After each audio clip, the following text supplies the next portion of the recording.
ஏன் தை மாதம் சூரியனை வணங்குகிறோம் என்பதை பற்றி பார்ப்போம் வாருங்கள். விவசாய அறுவடைக்கு சூரியனே மூல காரணம். தமிழகத்தில் தை மாதம் பெரும்பாலும் புது அறுவடை முடியும் காலம். சூரிய ஒளியும் வெப்பமும் இல்லாமல் பயிர்கள் வளர முடியாது. மழை, மண், காற்று எல்லாமே சூரியனை சார்ந்தே உள்ளன. எனவே புது நெல்லை பயன்படுத்தி சர்க்கரை பொங்கல் அல்லது வெல்லப் பொங்கல் சமைத்து அதை முதலில் சூரியனுக்கு படைத்து நன்றி சொல்வது வழக்கம். பொங்கலோ பொங்கல் என்று சொல்லி பொங்கும் பால் அல்லது பொங்கல் வாழ்வில் வளமும் மங்களமும் பொங்கட்டும் என்பதே பொருள்.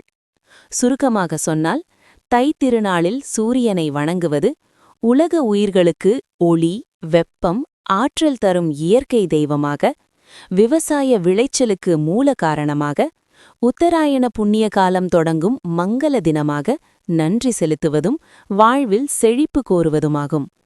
இது தமிழர்களின் இயற்கை வணக்க பண்பாட்டின் அழகிய வெளிப்பாடு. பொங்கலோ பொங்கல்.